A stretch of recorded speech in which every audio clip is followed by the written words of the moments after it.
गंधर्व सैनिक तो बाहर आ गए, किंतु इनका सेनापति तावमुख और पुष्कल नहीं दिखाई दे रहे हैं।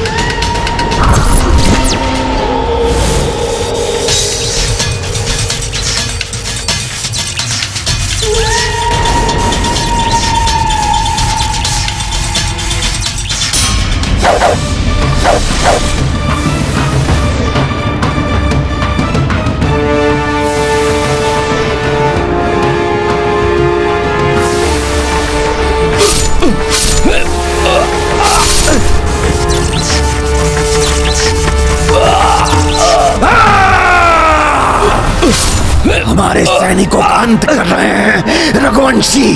अभी देखता हूं इन्हें।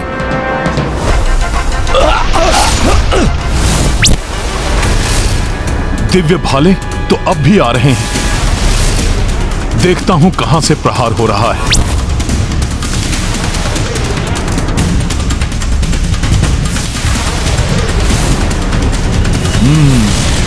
तो ये तावमुख का ही काम है। अब तुम नहीं बच पाओगे तावमुख मुझसे।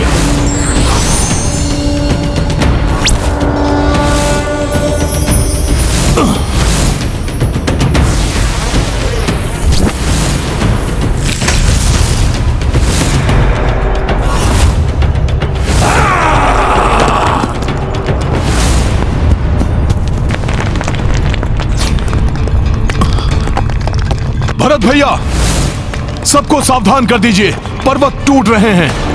बस प्रहार रोक दो।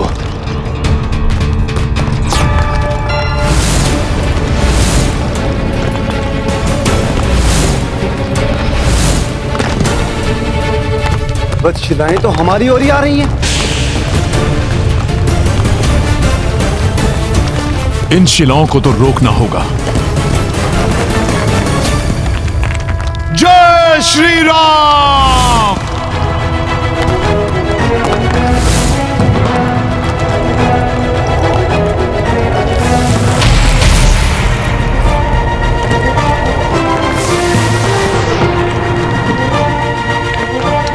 अद्भुत है हनुमान।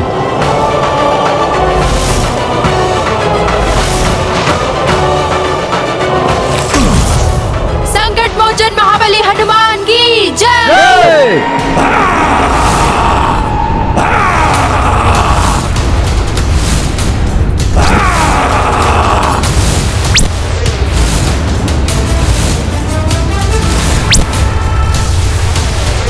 सावधान, तावमुख पुनः प्रहार कर रहा है।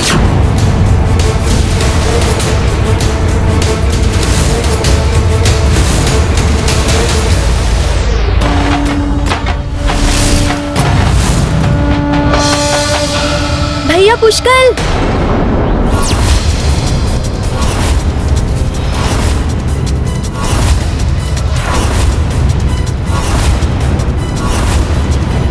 बस बहुत हो गई तुम सबकी वीरता।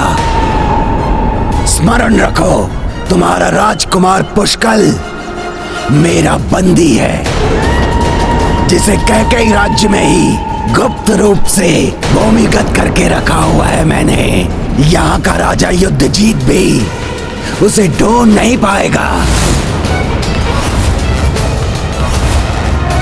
कायर, एक बालक को ढाल बना रहा है। चिल्लाओ मत। तुम्हारी छोटी सी भी भूल पुष्कल के जीवन के अंत का कारण बन सकती है।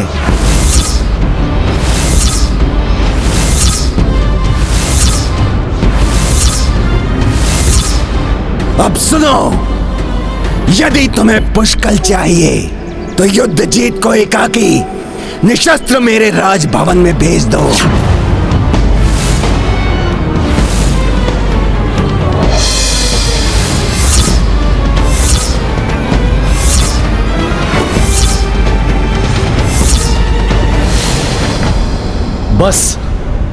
बस भरत, मेरे कारण पहले ही आप सब पर बहुत संकट आ चुके हैं।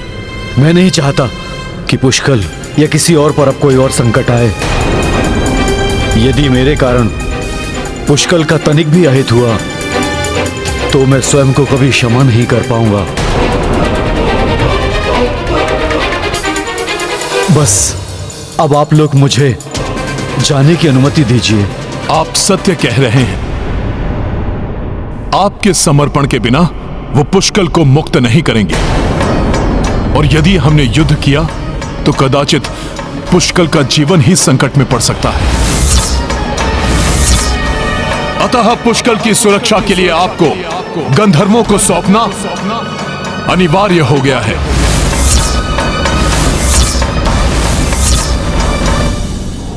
उचित है ऋषिवर, मैं वचन देता हूं, हमारी वार्तालाप के मध्य जो भी व्यवधान उत्पन्न करेगा,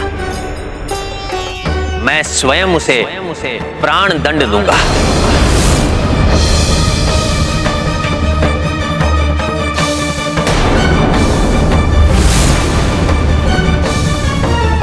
अब स्थितियां विधान के अनुसार निर्मित हो गई हैं। सर्वप्रथम लक्ष्मण का होगा देह त्याग और कारण बनेगा श्री राम का वचन।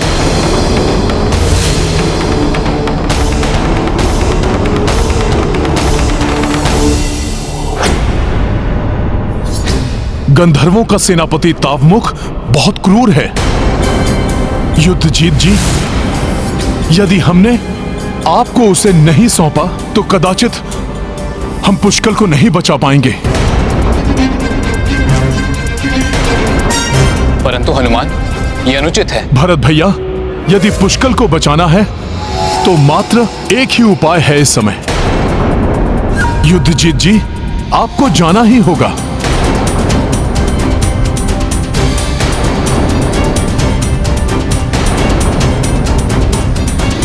लक्ष्मण, हमें ऋषिवर के साथ एकांत चाहिए।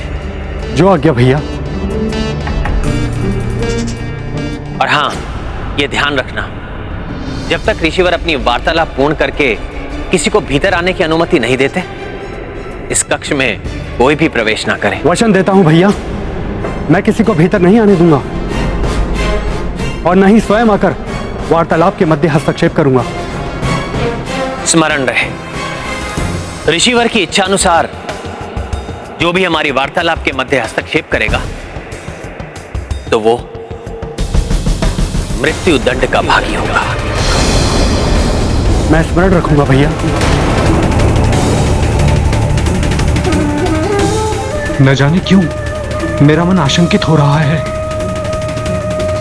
ये कठिन घड़ी है दोनों के लिए। श्री राम ने हर निर्णय में लक्ष्मण को अपने साथ रखा है, और सदैव परछाई के समान श्री राम के साथ रहने वाले लक्ष्मण उन्हें एकाकी कैसे छोड़ सकते हैं?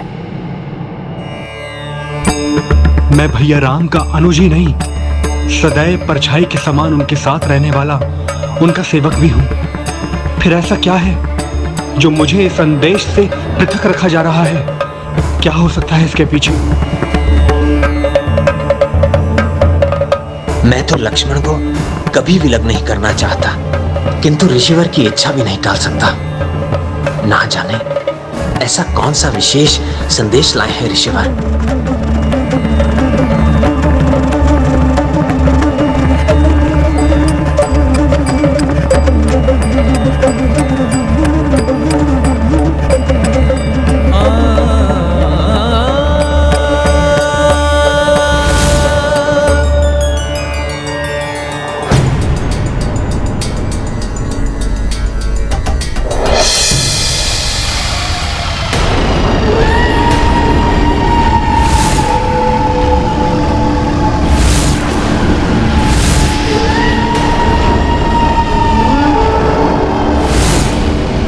रघुवंशियों से सहायता मांगने गए थे युद्धजीत, उल्टे पांव लौट आए अपनी मृत्यु के मुख में।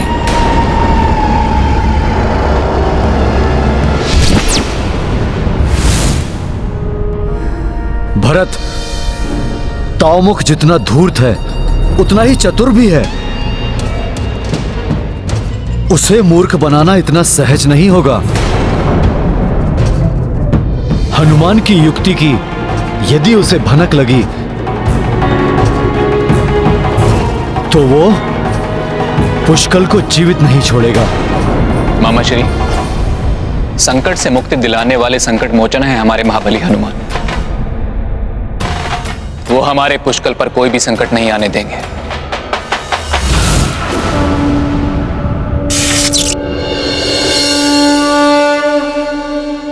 आश्चर्य है, अपनी मृत्यु से इसे कोई भय नहीं। अयोध्या से लौटने पर अकस्मात ही ऐसा आत्मविश्वास। इसे तनिक भी शंका नहीं होने दूंगा मैं, अन्यथा पुष्कल संकट में पड़ जाएगा।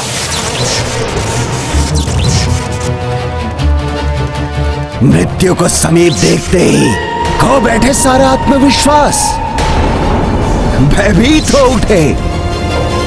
सैनिकों, बंदी बना लो इसे और ले चलो इसे गंधर्वराज दिव्यहस्त के समक्ष।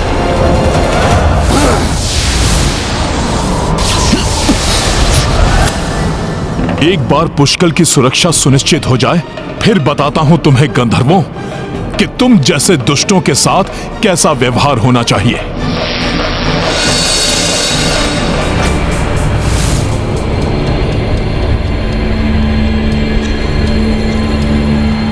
ये कौन सा स्थान है?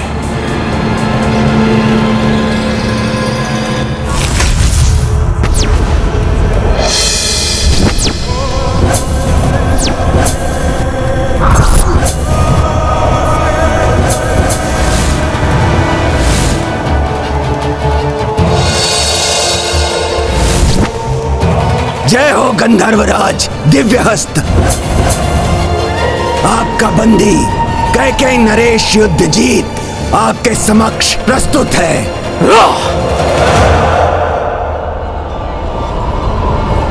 अयोध्या गए थे रघुवंशियों की शरण में, सोचा रावण और शतानन का वध करके वो महाबली हो गए, तुम्हारी सहायता करेंगे, रक्षा करेंगे तुम्हारी। हम राक्षस नहीं, हम गंधर्व हैं, गंधर्व। वो गंधर्व जो दिव्य शक्तियों के साथ ही मायावी शक्तियों से भी संपन्न होते हैं। जो रघुवंशी अपने ही राजकुमार पुष्कल की सहायता ना कर सके, वो तुम्हारी रक्षा क्या करते? ये तुमने सोच भी कैसे लिया कि अपनी मृत्यु अर्थात महान गंधर्वराज दिव्यहस्त से बच जाओगे?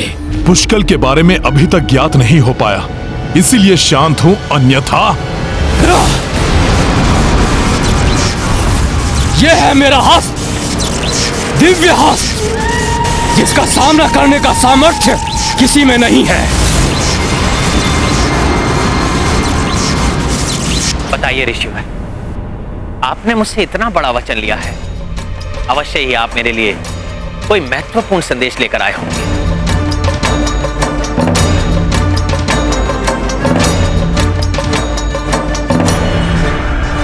हाँ श्री राम।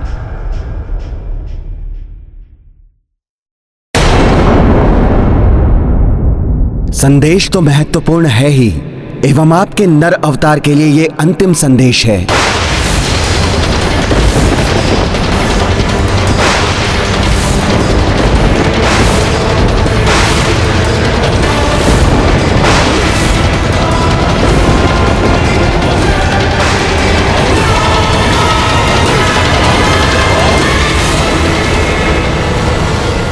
अंतिम संदेश?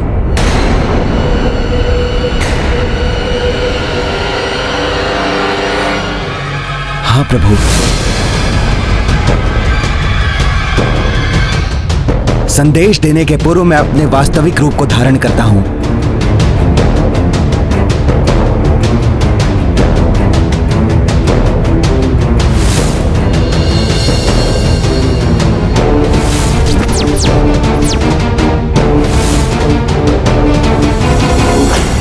यमदेव, आप? क्षमा करें प्रभु, आपसे भेंट करने के लिए मुझे छद्म रूप धारण करना पड़ा। अन्यथा हनुमान को यदि ज्ञात होता कि हम यहां पर आए हैं, तो आपसे भेंट करना तो दूर, हमें वो एक क्षण भी यहां ठहरने नहीं देते। हे प्रभु, आपकी दिव्य माया से ही संसार की रचना हुई है। आपके परम ब्रह्म विष्णु स्वरूप के नाभि कमल से सृष्टिकर्ता ब्रह्मदेव उत्पन्न हुए। उनके पुत्र ऋषिवर मरीचि से महर्षि कश्यप और उनसे सूर्यदेव, और प्रभु सूर्यदेव से मेरा जन्म। प्रभु, इस प्रकार हम सब आप ही के संतान हैं। नारायण नारायण। प्रभु श्री राम के वापस लौटने का समय जैसे जैसे समीप आ रहा है, वैसे वैसे ना जाने मन क्यों व्याकुल हो रहा है। ना जाने प्रभु नारायण के इस नर रूप को पुनः देखने का अवसर कब प्राप्त होगा। हाँ देवर्षि, किंतु मैं तो ये सोच रहा हूँ, जब देवता इतने व्याकुल हैं, तो जब प्रभु के धरती छोड़ने के बारे में उनके परम भक्त हनुमान को ज्ञात होगा तो उनके हृदय पर क्या बीतेगी। सत्य कहा आपने वरुण देव। श्री राम को अपना सर्वस्व त्यागने वाले, यहाँ तक कि अपना सब कुछ समर्पित करने वाले हनुमान के लिए श्री राम का बिछोह तो असंभव ही होगा।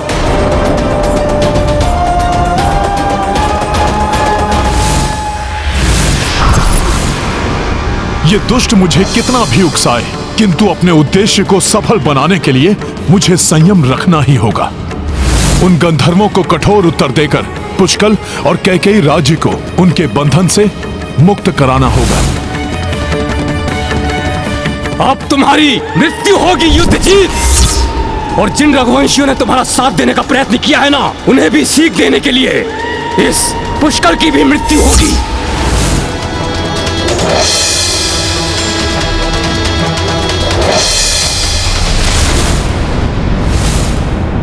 पितामह, ये आपको भी यहाँ ले आए?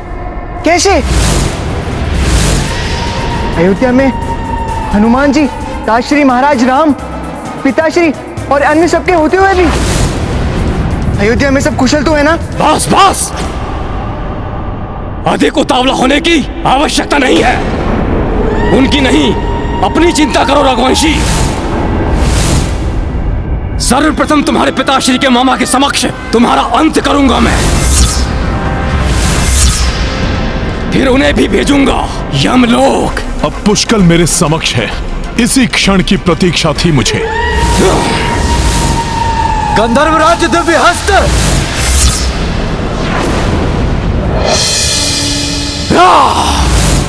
जय श्री राम।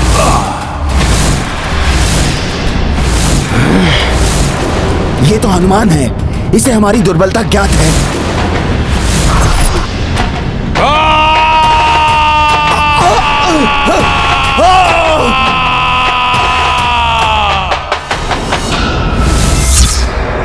सखा,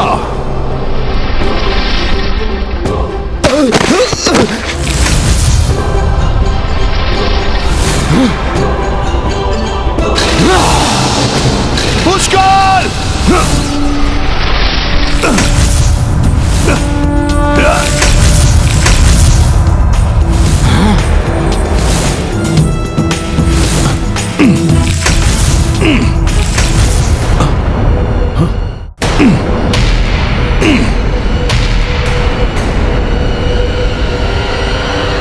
आश्चर्य है, मेरी वज्र मुष्टिका के प्रहार के बाद भी यहाँ का ऊपरी पटल नहीं टूटा। कैसा है यह स्थान? आप सृष्टि के संरक्षक एवं पालनहार हैं। मत्स्य अवतार लेकर आपने सृष्टि को प्रलय जल से उबारा। कूर्म अवतार लेकर आपने देवताओं को समुद्र मंथन में सहयोग किया, और मोहिनी रूप धारण कर आपने अमृत को असुरों के हाथों में पड़ने से बचाया। सृष्टि के संचालक देवताओं को आपने अमृत बांटकर रक्षित किया। वराह अवतार धारण कर आपने पृथ्वी को रसातल के अंधकार से निकालकर उसका उद्धार किया। नरसिंह अवतार धारण करके आपने भक्ति की शक्ति को दर्शाया। प्रभु जग को बताया कि सृष्टि के कण कण में भगवान है। वामन रूप धारण कर दैत्य सम्राट बलि को पाताल में पहुंचाया। परशुराम अवतार धारण करके अहंकारी भूपालों का दमन किया। प्रभु, और अब रावण आदि राक्षसों के अत्याचार से पीड़ित धरती के उद्धार के लिए आपने ये मर्यादा पुरुषोत्तम श्री राम जी का अवतार धारण किया। धर्म की स्थापना की, राजधर्म, सत्य एवं वचन की मर्यादा को स्थापित किया। हे श्री राम, अब आपके इस नर अवतार का उद्देश्य पूर्ण हुआ।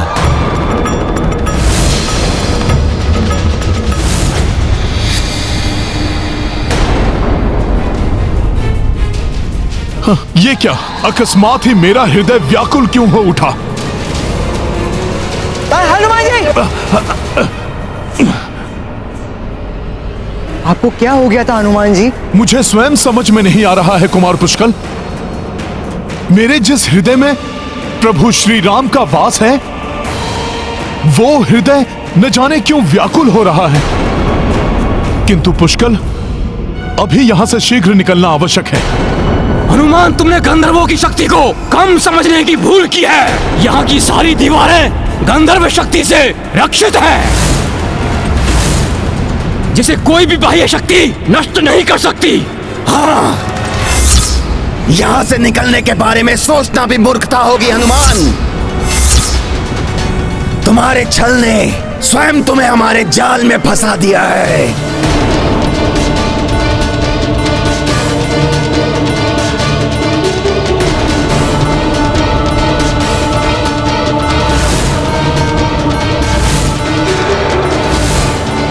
अब क्या किया जाए हनुमान जी? है कोई अन्य युक्ति? पुष्कल को यहां से बाहर निकालने के लिए मुझे अति शीघ्र कोई युक्ति सोचनी होगी। ये है रामायण, रामचंद्र गुण धाम की, सब सुधि जन करिए कथा श्रवण श्री राम की।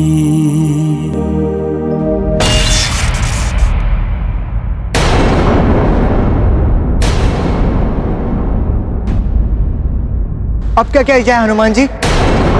है कोई अन्य युक्ति?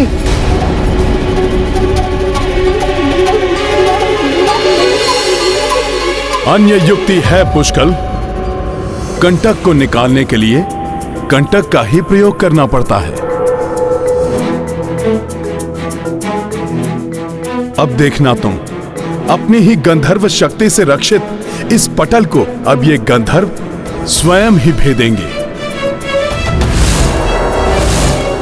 गंधर्वराज, अधिक प्रसन्न होने की आवश्यकता नहीं है। यदि मैं इस गंधर्व शक्ति को नहीं भेद सकता, तो प्रभु श्री राम की कृपा से तुम भी मेरा या पुष्कल का कोई अहित नहीं कर सकते।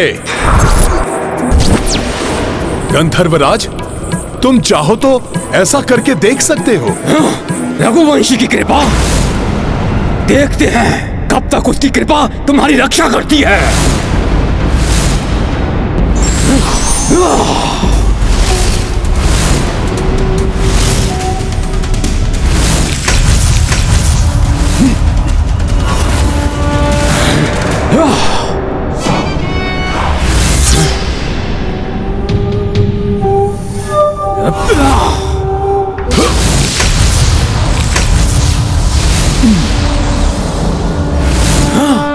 देखा, विफल हो गया ना तुम्हारा वार। तनिक सा भी अहित नहीं हुआ हमारा। अच्छा, तुझे अभी बताता हूं, रुक।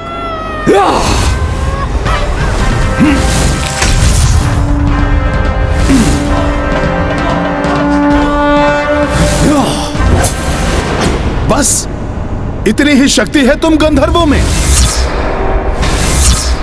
ये तो मेरी गति से भी धीमा है तुम्हारा प्रहार। बस, बहुत हो गई तेरी उछल कूद हनुमान।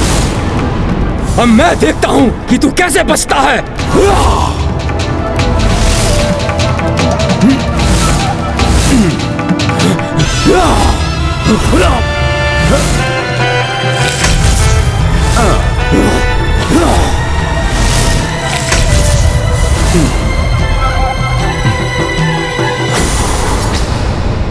युक्ति काम कर रही है हनुमान जी। हाँ पुष्कल, जहां शक्ति काम ना करे वहां युक्ति से काम लेना चाहिए।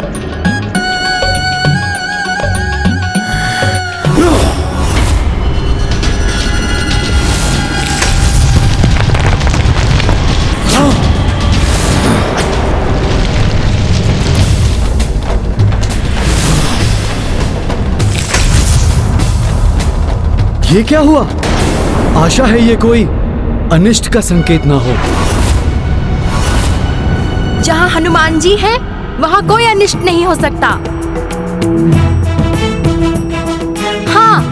अवश्य ही ये उनकी सफलता का संकेत है। वो देखिए हनुमान जी।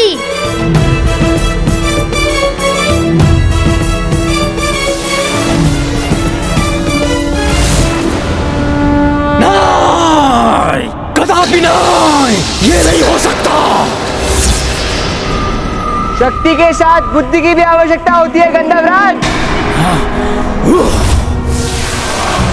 खड़े खड़े क्या देख रहे हो मूर्खों? जाओ, जाकर समाप्त करो उन्हें। जल्दी जाओ, अंत कर दो सबका।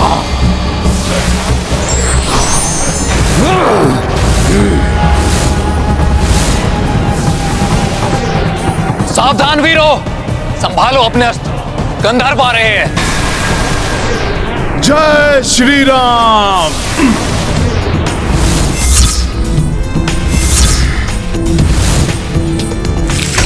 संकट मोचन महाबली हनुमान की जय। संकट मोचन महाबली हनुमान की जय। आपका स्वागत है पुष्कर भैया। अब हम सब मिलकर उन गंधर्वों का सामना करेंगे।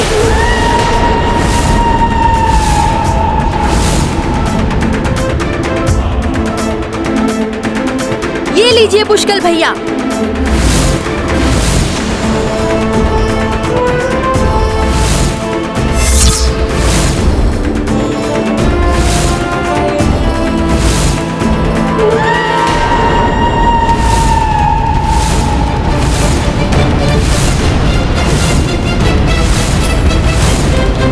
संकोच मत करिए कालदेव, इतनी भूमिका की कोई आवश्यकता नहीं है। जो भी संदेश है स्पष्ट कहिए। श्री राम, सृष्टिकर्ता श्री ब्रह्मा जी ने आपके लिए यही संदेश दिया है कि आपने भूलोक पर निवास करने के लिए जो अवधि निश्चित की थी वो पूर्ण हो चुकी है।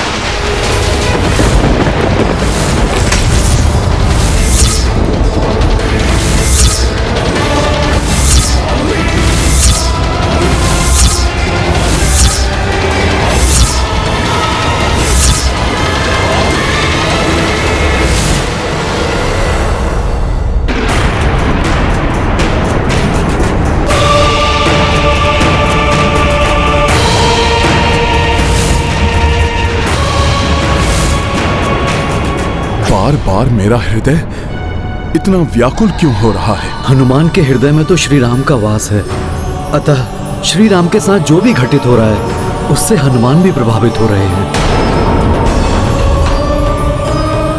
कदाचित उन्हें धरती पर श्री राम के रहने का समय पूर्ण होने का आभास हो गया होगा। यदि हनुमान ब्रह्मा जी की योजना पूर्ण होने से पूर्व ही अयोध्या लौट गए तो अनर्थ हो जाएगा। यमदेव ने श्री राम को ब्रह्मा जी का संदेश दे दिया है। अब समय आ गया है लक्ष्मण के साथ होने वाली लीला का, ऋषिवर दुर्वासा के हस्तक्षेप का। न जाने ऐसा कौन सा संदेश लाए हैं ऋषिवर, जिसके कारण भैया श्री राम को इतना बड़ा वचन देना पड़ा।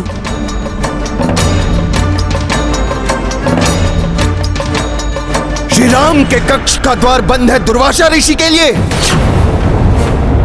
ऐसा कैसे हो सकता है? ये कौन सी मर्यादा निभा रहे हैं पुरुषोत्तम राम? चरण वंदन ऋषिवर दुर्वासा। आयुष्मान भव। अब देख क्या रहे हो? दुर्वासा ऋषि आए हैं श्री राम से भेंट करने। द्वार खोलो, मुझे श्री राम से कुछ निवेदन करना है। उचित है ऋषिवर, मैं वचन देता हूं, हमारी वार्तालाप के मध्य जो भी व्यवधान उत्पन्न करेगा मैं स्वयं उसे प्राण दंड दूंगा। क्षमा करें ऋषिवर, श्री राम किसी आवश्यक कार्य में व्यस्त हैं। आप कुछ समय प्रतीक्षा करें। प्रतीक्षा? तो अब राम राज्य में राम से मिलने के लिए एक ऋषि को प्रतीक्षा करनी पड़ेगी, वो भी ऋषि दुर्वासा को। प्रतीत होता है ये राज सत्ता का अभिमान है। नहीं नहीं ऋषिवर, ऐसा नहीं है। मैं तो सौमित्र लक्ष्मण, मेरे क्रोध की सीमा पार हो, उससे पूर्व ही मेरे आगमन की सूचना श्री राम को दो। किंतु ऋषिवर। लक्ष्मण, यदि मेरे क्रोध की ज्वाला भड़क उठी तो क्या क्या भस्म होगा इसकी तुम कल्पना भी नहीं कर सकते। इसी क्षण मेरे आगमन की सूचना दो श्री राम को, अन्यथा सर्वत्र राम राज्य में इसका परिणाम भयावह हो सकता है। क्षमा श्री राम, इतना कठोर होना पड़ रहा है मुझे, किंतु परमपिता ब्रह्मदेव के निर्देश का पालन करना आवश्यक है। आपके वार्तालाप में हस्तक्षेप ही आपके संसार से निर्वाण के पथ को प्रशस्त करेगा। दुर्वासा ऋषि अपने क्रोध के लिए जग प्रसिद्ध है। ये सबको श्राप दें, उसके पूर्व ही मुझे कुछ करना होगा। सबको संकट में नहीं डाल सकता मैं। लक्ष्मण को शीघ्र ही निर्णय लेना होगा, क्योंकि हनुमान की व्याकुलता बढ़ती जा रही है। वो किसी भी क्षण सबको छोड़कर श्री राम के पास लौट सकते हैं। ऐसा नहीं होना चाहिए वरुण देव।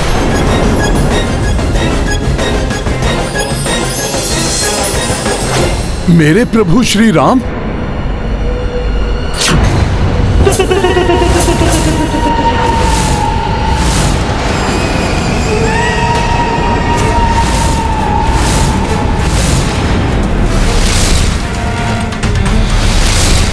मेरे हृदय में पीड़ा और मेरे प्रभु का दिखना, कहीं मेरे प्रभु किसी संकट में तो नहीं है।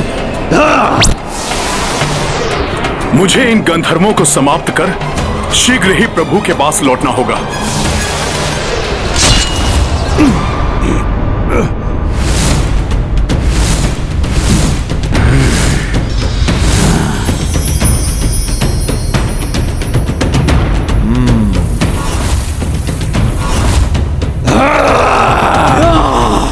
भरत भैया, गंधर्व अपने अस्त्रों से वार करे, उसके पूर्व ही हमें उन पर आक्रमण करना होगा। सवृत अस्त्र प्रकट हो। दिव्य रश्मि पुंजास्त्र प्रकट हो। वज्रास्त्र प्रकट हो। चंद्र कवच अस्त्र।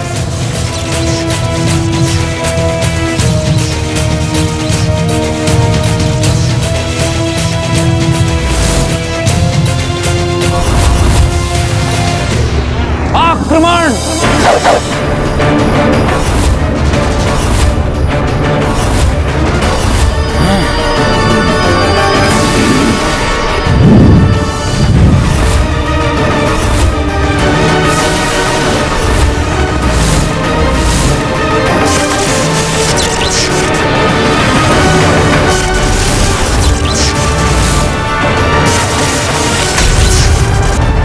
इसके अस्त्र ने हमारे अस्त्रों को हिम की ढाल से रोक लिया।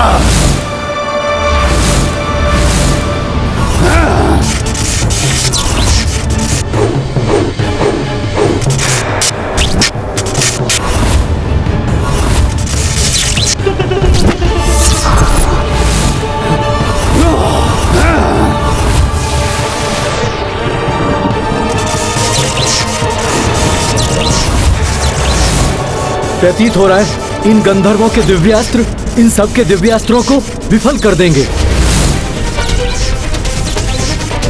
इन सबको मेरे कारण पराजय का मुख देखना पड़ सकता है।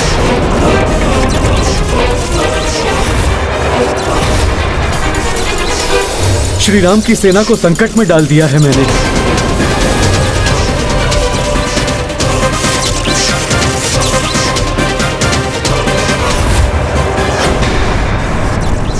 जय श्री राम।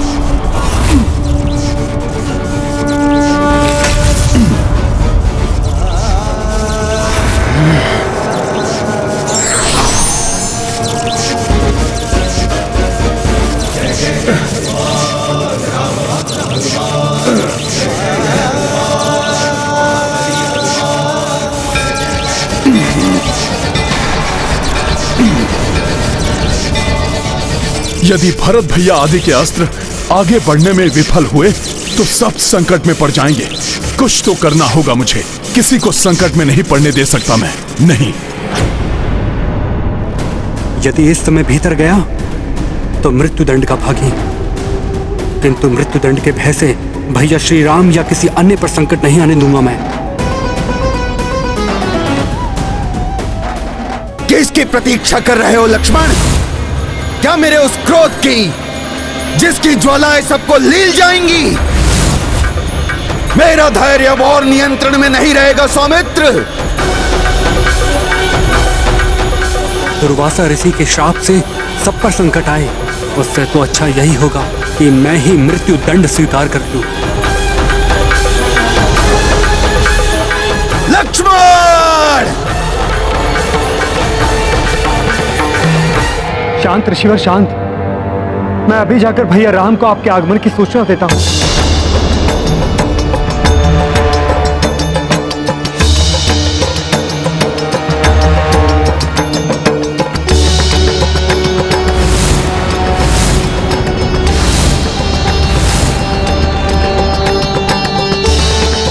अब वो होने वाला है जिसके लिए इतना सब करना पड़ा। आशा है कि हनुमान के लौटने से पूर्व ही सब हो जाए, प्रशस्त हो जाए श्री राम के निर्वाण का मार्ग। यदि हनुमान लौट आए तो सब कुछ किया हुआ व्यर्थ हो जाएगा।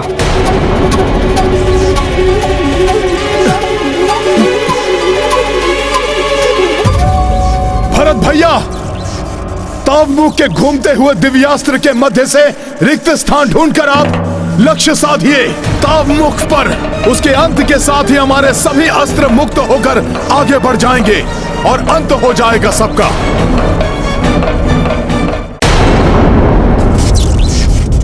हनुमान,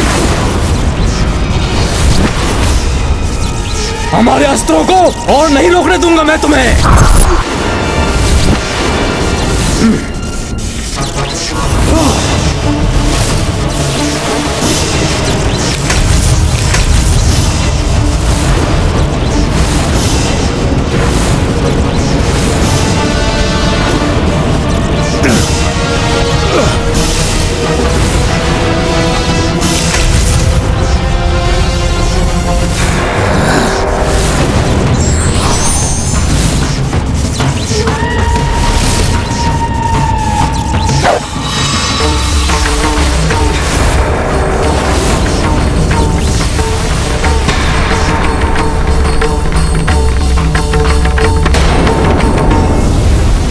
तुम्हारा अस्त्र मेरे घूमते हुए दिव्यास्त्र से बचकर आगे नहीं बढ़ पाएगा रघुवंशी।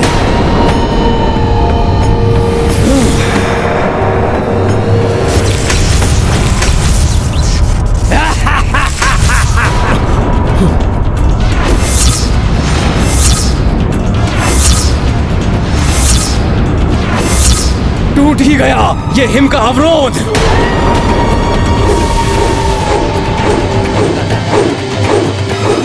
गंधर्वराज दिव्य हस्त की जय! गंधर्वराज दिव्य हस्त की जय! मैं इसे आगे नहीं बढ़ने दूंगा। लव, भरत काका के दिव्य बाण की तीव्रता और तावमुख के घूमते हुए दिव्यास्त्र पे ध्यान केंद्रित करो।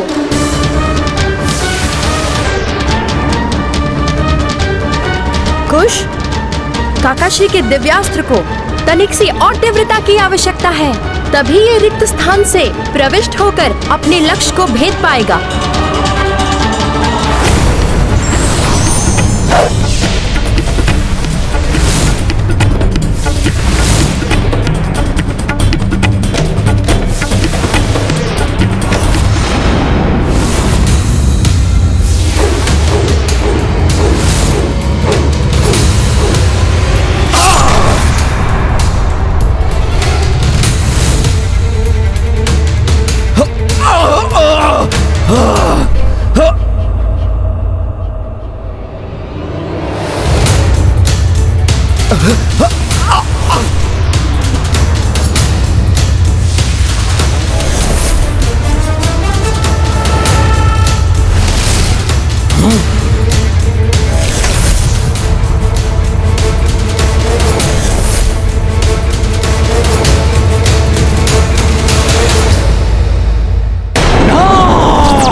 हनुमान, हमारी गंधर्व सेना का अंत कर दिया तुमने। ऐसा कैसे कर सकता है कोई पृथ्वीवासी? ऐसा क्या है तुम्हारे पास? हमारे पास निष्ठा है, भक्ति है प्रभु श्री राम की। भक्ति की शक्ति ने यह सब किया है गंधर्वराज। नहीं, ऐसा नहीं हो सकता। मेरे प्रभु शत्रु को क्षमा करने के लिए एक अवसर अवश्य प्रदान करते हैं। अतः तुम भी यदि अपनी भलाई चाहते हो तो अब इस अंधकार को तज के प्रभु श्री राम की भक्ति के आलोक में आ जाओ। उनसे तुम क्षमा मांग लो। प्रभु श्री राम शरणागत वत्सल हैं, क्षमा कर देंगे तुम्हें। हमारी सेना को नष्ट करने वाले हनुमान, हम रघुवंशियों से कभी क्षमा नहीं मांगेंगे। हम एकाकी ही पर्याप्त हैं तुम सबके लिए। अर्थात मेरे अवतार का भी अब अंत समय आ गया है। हाँ प्रभु। हे नरश्रेष्ठ, मैं तो मात्र माध्यम हूं, आदेश निभा रहा हूं परमपिता ब्रह्मा जी का। प्रभु, अब आपके वैकुंठ धाम लौटने का समय आ गया है।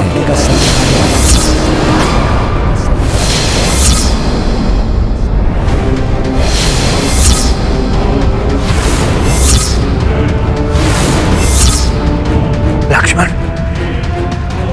ये तुम क्या कर बैठे? भैया वो द्वार पर। मेरा कथन पूर्ण होने से पहले और मेरी अनुमति के बिना आपने यहां आकर उचित नहीं किया है लक्ष्मण। क्या आपको स्मरण नहीं है आपको बाहर जाने से पूर्व क्या निर्देश दिया गया था? श्री राम से क्या वचन लिया था मैंने? उचित है ऋषिवर, मैं वचन देता हूं, हमारी वार्तालाप के मध्य जो भी व्यवधान उत्पन्न करेगा मैं स्वयं उसे प्राण दंड दूंगा। रघुकुल की वचन निभाने की रीत तो जग प्रसिद्ध है। आप अपना वचन निभाइए और मृत्यु दंड दीजिए लक्ष्मण को।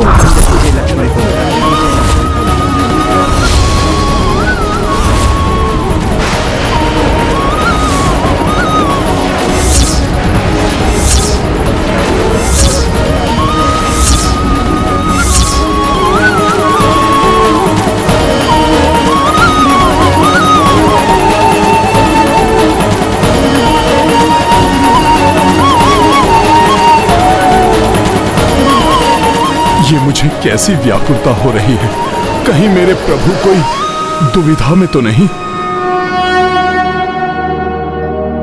ये है रामायण,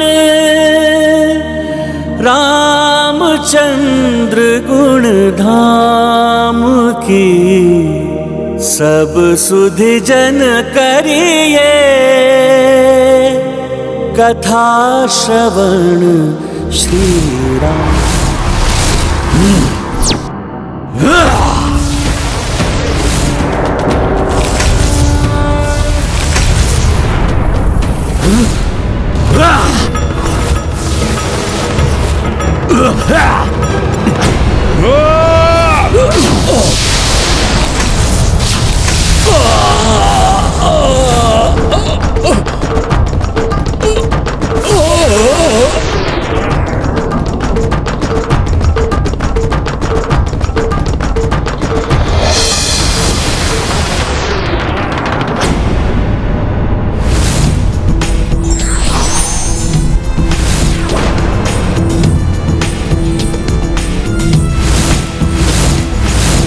प्रभु श्री राम की जय।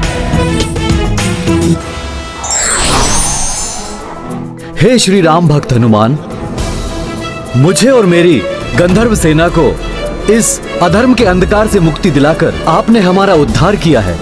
आपको शत शत नमन। संकट मोचन महाबली हनुमान की जय। संकट मोचन महाबली हनुमान की जय। हे संकट मोचन महाबली हनुमान, आपकी सदैव ही जय हो। जय हो प्रभु श्री राम की। उन्हीं की महिमा के प्रताप से ये सब हुआ है। मेरा तो सर्वस्व वही है। मेरे लिए तो आदि भी प्रभु श्री राम है और अंत भी प्रभु श्री राम ही हैं।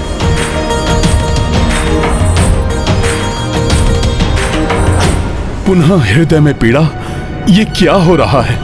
अयोध्या नरेश, प्रभु श्री राम की अधीनता स्वीकार करते हुए मैं कैकेयी राज्य युद्धजीत को लौटाता हूँ और कुमार भरत और मैं अपने दोनों गंधर्व राज्य आपको और आपके वीर पुत्र पुष्कल को भेंट स्वरूप उपहार में देता हूँ।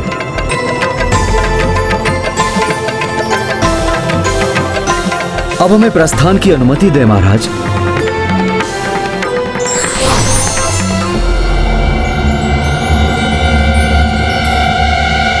आपको क्या हुआ हनुमान जी? आपको प्रसन्नता होने के स्थान पर आपका मुख मलिन क्यों प्रतीत हो रहा है? ये मुझे क्या हो रहा है? इतनी व्याकुलता क्यों हो रही है?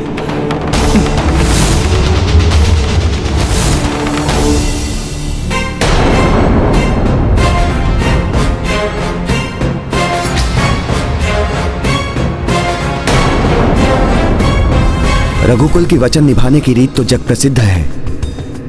आप अपना वचन निभाइए और मृत्यु दंड दीजिए लक्ष्मण को।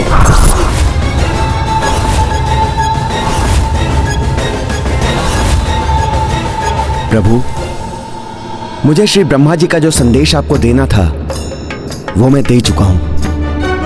अब मुझे प्रस्थान की आज्ञा दीजिए।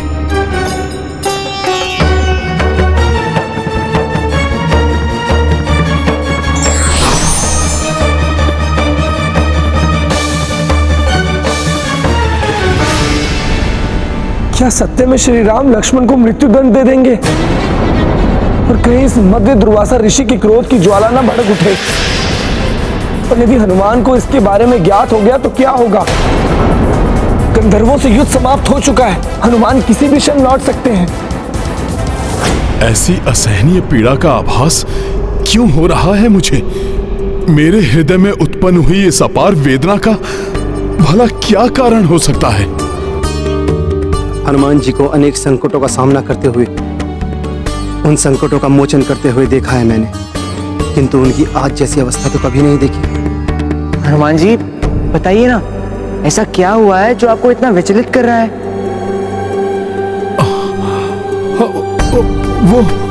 वो अवश्य किसी बड़ी दुविधा में है। कौन है दुविधा में हनुमान जी? प्रभु, मेरे प्रभु किसी बहुत बड़ी दुविधा में है।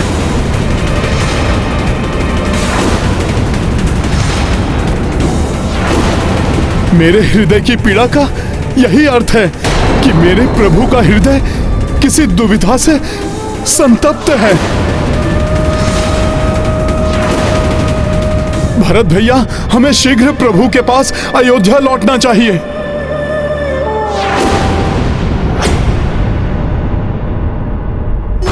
तो ये सब पूर्व ही नियोजित था मेरे द्वारा।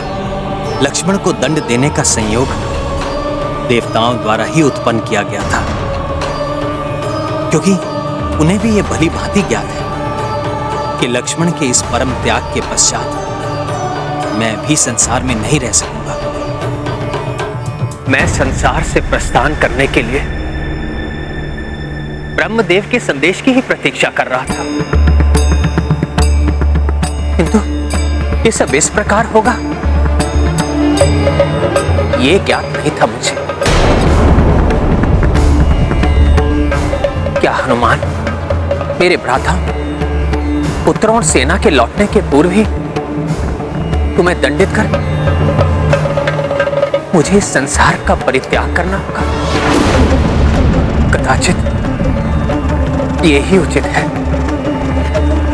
क्योंकि यदि हनुमान को ज्ञात हुआ तो कदापि वो मुझे जाने नहीं देगा, नहीं देगा जाने। इतना विलंब क्यों हो रहा है? क्या राजा राम के द्वार पर ऋषियों को प्रतीक्षा करवाने की नवीन प्रथा प्रारंभ हुई है यहाँ? भैया, मैं तो आपको दुर्वासा ऋषि के आगमन की सूचना ही देने आया था। वो द्वार पे खड़े आपसे मिलने की प्रतीक्षा कर रहे हैं।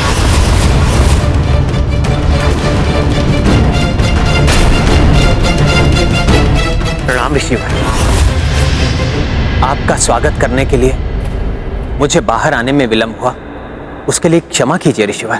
आपके इस विलंब का दंड भी दे सकता हूं मैं आपको। प्रतीत होता है आप भूल गए, मैं वही ऋषि हूं जिसने देवराज इंद्र को शापित कर स्वर्ग को श्रीहीन कर दिया था।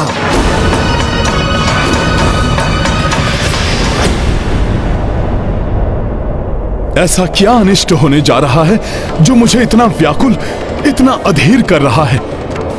ऐसा क्यों प्रतीत हो रहा है जैसे मेरी आत्मा ही मेरे शरीर से विलग होने वाली है? भरत भैया, मेरा धीरज छूट रहा है। एक विचित्र सी चिंता मेरे मन में समा गई है। मुझे शीघ्र अतिशीघ्र अयोध्या पहुंचना चाहिए। आप रुकिए मत हनुमान, आप तीव्र गति से अयोध्या पहुंचिए। हम भी शीघ्र ही पहुंच रहे हैं। अब जब तक मैं प्रभु को अपने नेत्रों से देख नहीं लेता, मेरा हृदय शांत नहीं होगा। हे ऋषिवर, आपका तपोबल तो संसार भर में विख्यात है। ऐसा कौन है जो आपके पराक्रम से अवगत नहीं?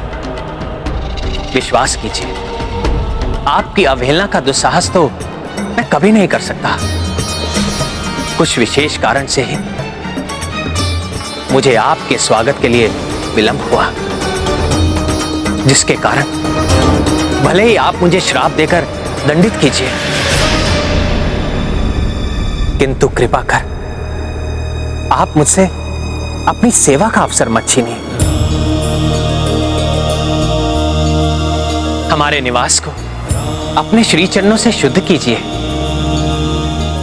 आप अवश्य ही अपने अनेक वर्षों के निरंतर तप से क्लांत होंगे, इसलिए सर्वप्रथम आप थोड़ा विश्राम कीजिए। हमारी सेवा स्वीकार कर हमें धन्य कीजिए ऋषिवर। अद्भुत हैं आप श्री राम। स्वयं भगवान विष्णु के नर अवतार हैं आप। किसी प्रकार का दंभ लेश मात्र भी नहीं है आप में। वही विनय, दया, निर्मलता एवं मर्यादा है आपके व्यक्तित्व में। और मात्र मेरे जैसे ऋषि पर ही नहीं, अपितु जगत के हर प्राणी में आपका निश्चल प्रेम बरसता है। धन्य तो मैं हो गया प्रभु आपके दर्शन पाकर।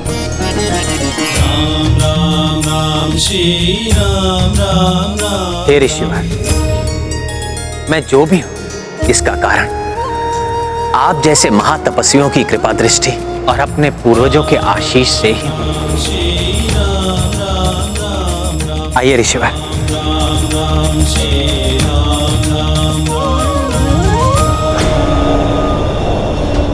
अपने प्रभु श्री राम के मंगल चरणों के शुभ दर्शन पाने में अब कुछ ही क्षण शेष हैं।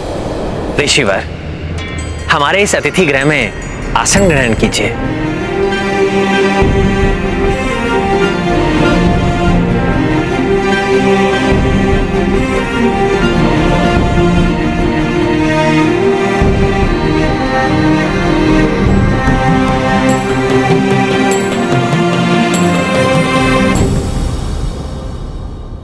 हे कौशल्या पुत्र श्री राम, मैंने आज अनेक वर्षों के तप और व्रत को सफलतापूर्वक संपन्न किया है, इसलिए अब मैं भोजन प्राप्त करना चाहता हूँ। आप मेरे लिए भोजन का आयोजन कीजिए। तप के पश्चात मुझे बहुत तीव्र भूख लगी है, उसी को शांत करने यहाँ आया हूँ। ये तो हमारा सौभाग्य होगा ऋषिवर। मैं अभी आपके भोजन की व्यवस्था करवा देता हूँ। किंतु श्री राम, मैं वही भोजन करूंगा जो इतने वर्षों की प्रतीक्षा के बाद अपने स्वाद से मुझे संतुष्ट कर दे, मेरे मन को तृप्त कर दे। और ऐसा भोजन तो मात्र पुत्री सीता ही बना सकती है। मैं उन्हीं के हाथों बना भोजन स्वीकार करूंगा।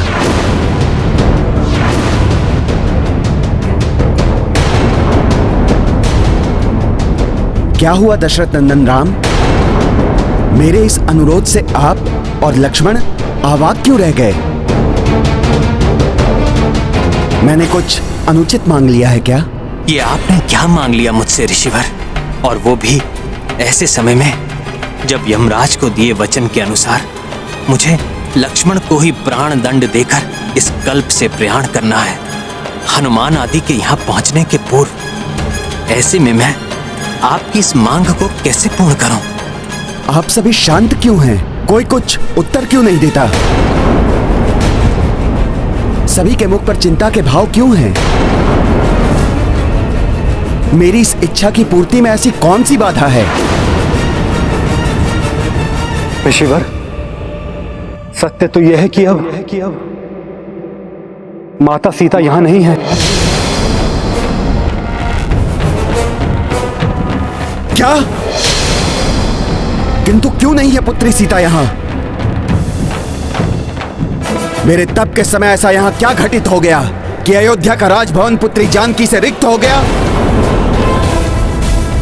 बताइए मुझे सुमित्रा नंदन। ऋषिवर, जो भी घटित हुआ वो अत्यंत दुर्भाग्यपूर्ण था।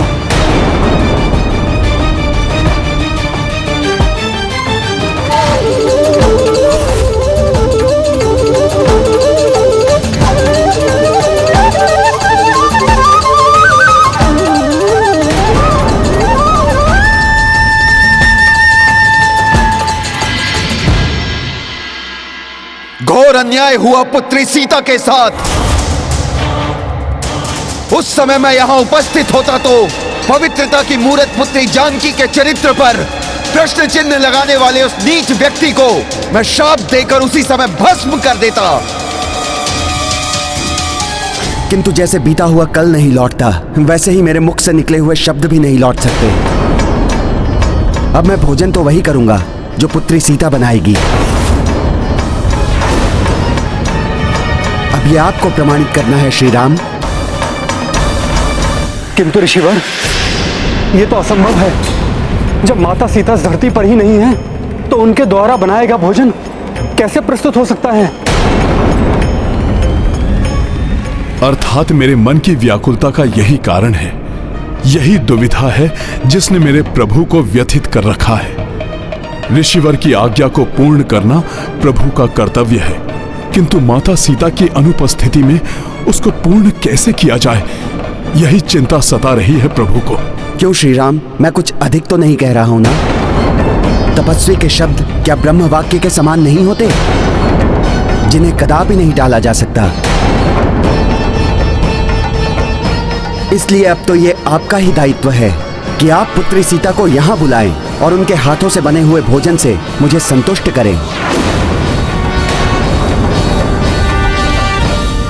ऋषिवर, रघुकुल रीति का उल्लंघन न आज तक कभी हुआ है और ना ही होगा।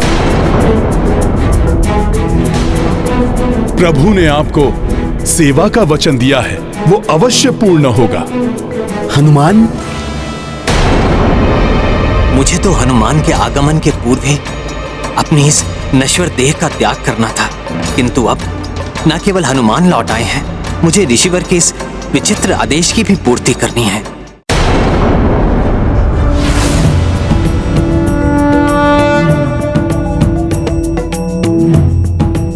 प्रणाम ऋषिवर। प्रणाम प्रभु। ऋषिवर, आपको माता सीता के हाथों का बना भोजन अवश्य प्राप्त होगा। ये क्या कह रहे हैं हनुमान? ये कैसे संभव है?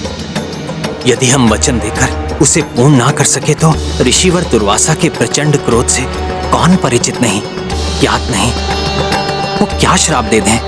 हनुमान उनके इस आदेश को स्वीकार कर कोई बड़ी भूल तो नहीं कर रहा? हनुमान जी, मुझे ज्ञात है आप सदैव प्रभु श्री राम के कार्य को पूर्ण करने के लिए तत्पर रहते हैं, किंतु ऋषिवर को ऐसा वचन मत दीजिए जिसे पूर्ण करना आपके लिए भी असंभव हो। आप निश्चिंत रहें लक्ष्मण भैया, ये तो सर्वविदित है कि माता सीता अयोनिज हैं, अर्थात जिनका जन्म ही नहीं हुआ, भला उनकी मृत्यु कैसे हो सकती है? इसीलिए माता अभी भी सृष्टि में ही व्याप्त हैं और सदैव व्याप्त रहेंगी। और मुझे विश्वास है वो अपने इस पुत्र की सहायता अवश्य करेंगी। माता मेरे पुकारने पर अवश्य आएंगी। तुमने वचन दिया है हनुमान, अब उसका निर्वहन तुम्हारा कर्तव्य है, जिसके लिए मैं तुम्हें 1 पहर का समय देता हूं। भोजन के लिए मैं उतनी ही प्रतीक्षा कर सकता हूं। और स्मरण रहे, पुत्री सीता के हाथों के भोजन का स्वाद मुझे भली भांति स्मरण है। ऋषिवर, आप निश्चिंत रहें, मैं आपको कदापि निराश नहीं करूंगा।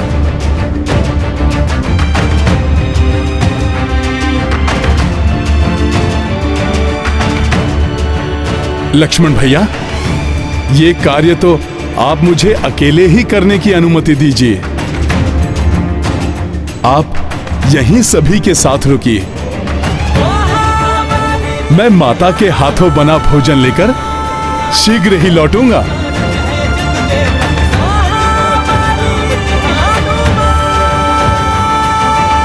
हनुमान ने ऋषिवर द्वारा उत्पन्न की इस परीक्षा का भार तो अपने ऊपर ले लिया, किंतु मुझे तो उससे भी कठिन परीक्षा देनी है।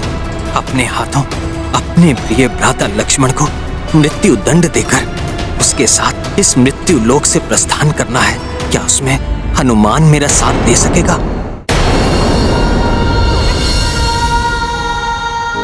आप सभी लोग यहां से जा सकते हैं। ऋषिवर को माता सीता के हाथों का भोजन ही चाहिए, इसलिए माता ही भोजन तैयार करेंगी। प्रणाम।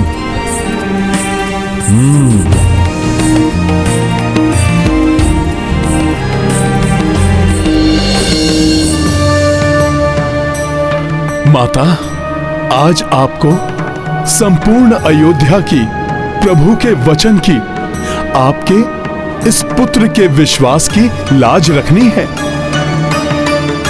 माता, मेरी सहायता कीजिए। हनुमान अब क्या करने वाले हैं? क्योंकि मुझे भय है, यदि वे समय पर भोजन लेकर नहीं आए तो कहीं ऋषिवर के श्राप के भागी ना बन जाए। हनुमान ने तो ऋषिवर की बात मान ली, किंतु वो कैसे मेरी सीता के हाथों का बना भोजन लेकर आ सकता है? यदि मेरे दिए हुए समय के अनुसार हनुमान भोजन लेकर उपस्थित नहीं हुए तो मेरे श्राप के कोप से उन्हें कोई रक्षित नहीं कर पाएगा। आज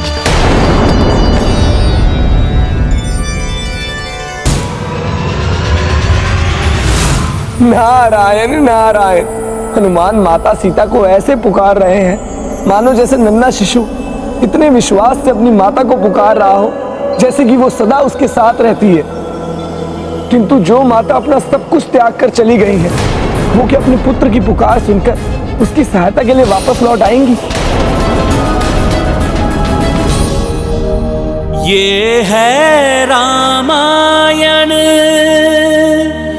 रामचंद्र गुण धाम की, सब सुधि जन करिए